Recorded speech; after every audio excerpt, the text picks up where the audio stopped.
In today's video, we're going to be checking out the new BadCat Jet Black amp. This is a new all-tube made in USA amplifier from BadCat Amps that just runs just north of $2,000. Some interesting specifications is it's 38 watts. It's got 4 EL84 power tubes, 3 12AX7 tubes. It's 2 channels with independent volume and masters per channel, a shared 3-band EQ, digital reverb, analog tremolo. It's got a buffered effects loop, 16, 4 or 8 ohm output, has a line out, a 2-button foot switch that lets you select the tremolo or the channel switching. They come in a birch cabinet, has a 5-year limited warranty. And it comes in a combo and a head version. I'm running the head version today, and I'm running it into a 112 cabinet. It's a BadCat cabinet with a BadCat Vintage 30 in it.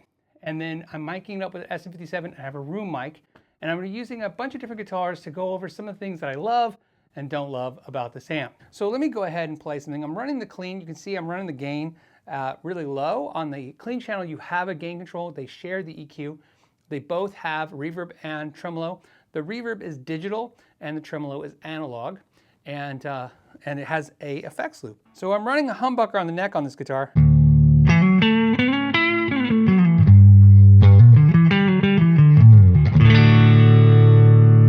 Single coil.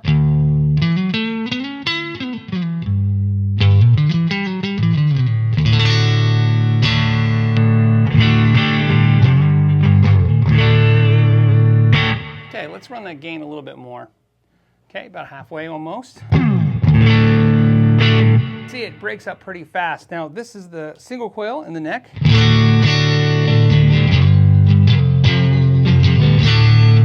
Humbucker in the neck. You see it's breaking up there.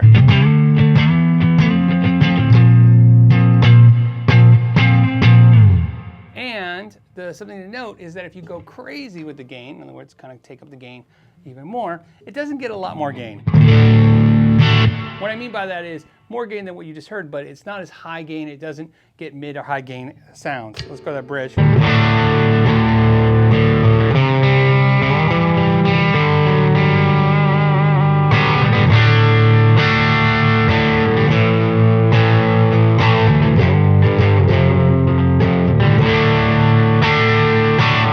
Okay, let's go back to getting that cleaner.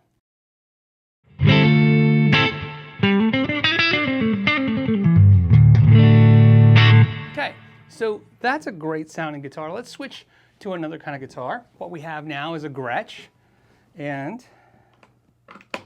okay, and we'll go to the neck pickup.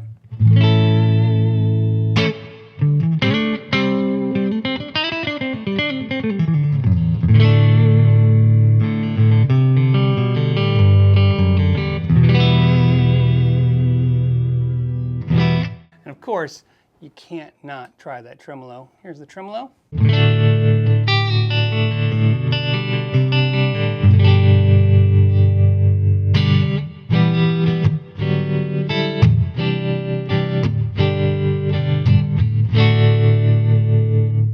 Beautiful sounding tremolo on the amp. Let's go back, turn that off. And the tremolo is foot switchable along with switching between the 2 channels.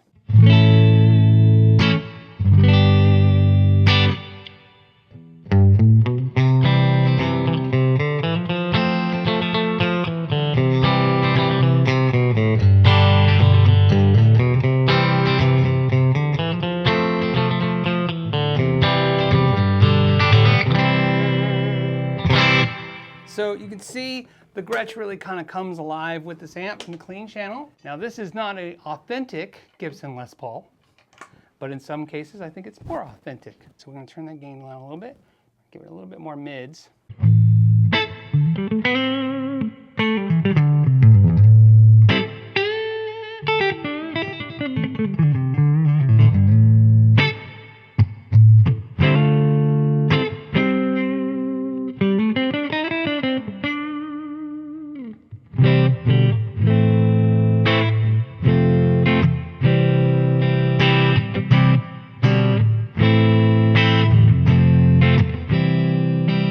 This amp definitely can stay clean if you wanted to, but one of the nice features is it does have an early breakup. The question you might have is as you crank the clean to get louder on stage, I found it was a little harder to keep the clean under control. You always had a little breakup, like you would experience with a lot of Vox, lower wattage Vox and lower wattage Fender amps, where even in clean, the breakup starts happening. So in other words, what I'm trying to say is it's not a high headroom clean amp. But the clean is beautiful.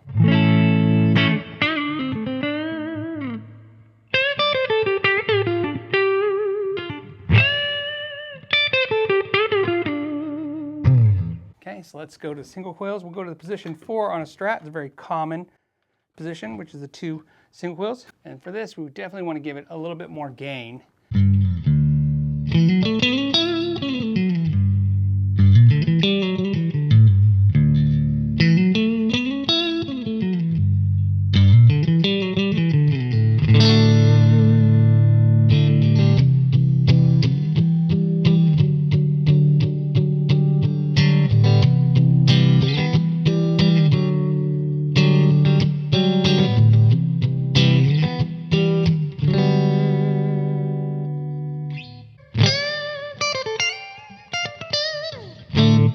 Okay, let's go ahead and one more guitar.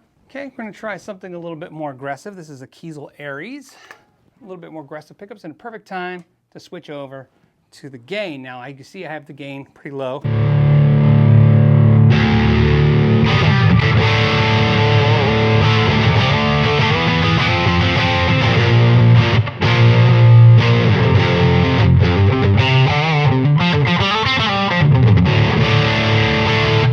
Okay, I want to get as aggressive as possible. Let's go ahead. This is not max gain, but this is pretty high gain.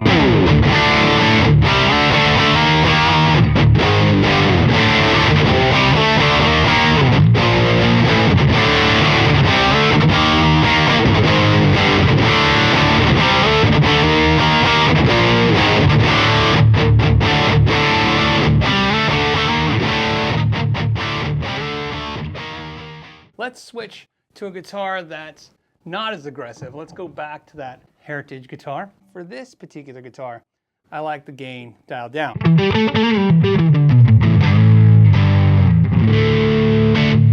Some amps, let's roll the volume off, clean up fast with the volume.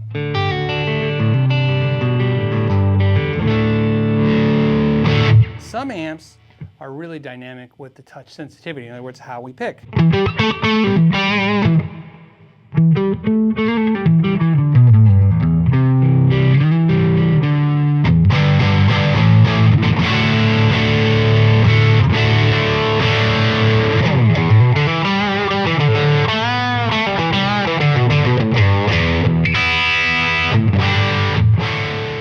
Let's show what happens if we turn the gain down just a little bit more. Okay.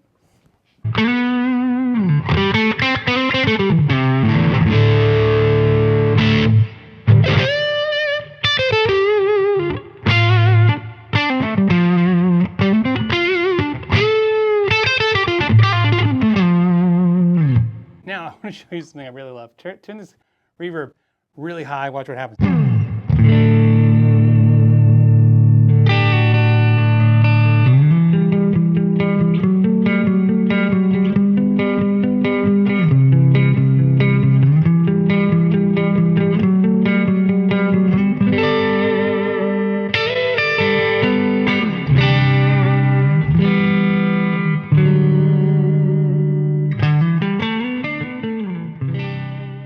One of the first things that happened when I was testing the amp was, for the first time, where the knobs were aluminum or aluminum. It's not a common practice. In fact, you'll notice even when amps, like on a Marshall amp, look like they're metal, in most cases, they're just caps on plastic. The exceptions to that would be like Mesa Boogie uses a brass or sometimes a steel knob, but it's not very common in amps. They most use plastic. So when I was running the amp, I was playing it for hours and hours because I was enjoying it so much. And then one day I went to touch the knob and I thought the knob was really warm. So warm, in fact, that I got out my laser thermometer. If you look here, this is saying the drapes behind the amp is 77 degrees. Let's go ahead and look at the amp knobs, and I'm just going to show you two real quick to show you. This amp is 99 degrees, like I said, about 99, 98. This one's about 101. Let's Yeah, 99. That one's 97. So you can see they're ranging between 97 and 102 degrees. So I just want you to be aware. They're a little, like I said, they're warm. They don't burn or anything, which is fine because you're 98 degrees. But it was warm. It's something I wasn't used to. So I actually reached out to BadCat, talked to the owner, John, and said, hey, John, I have the amp and I have a concern. Here's the concern. The amp's not running particularly hotter than any other tube amp. There seems to be no concerns. However, the faceplate even seems fine. The knobs are very warm to the touch. He said they hadn't heard that as feedback. So here's what he did. He took the exact same amp, they put it outside in the warm sun, and they cranked the amp and they let it sit for hours and played.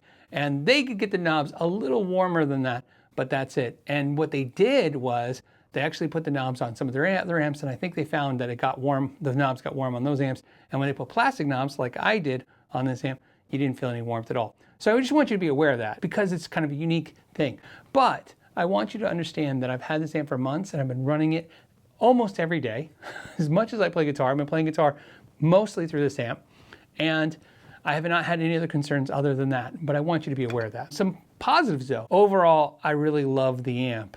And it's just because of the overdrive sound on it is so fantastic and the clean sound is so usable. And then having reverb and tremolo, it's just really, really great. I hope all this helps. I hope it was fun. As always, I want to thank you guys so much for your time. Till the next time, know your gear.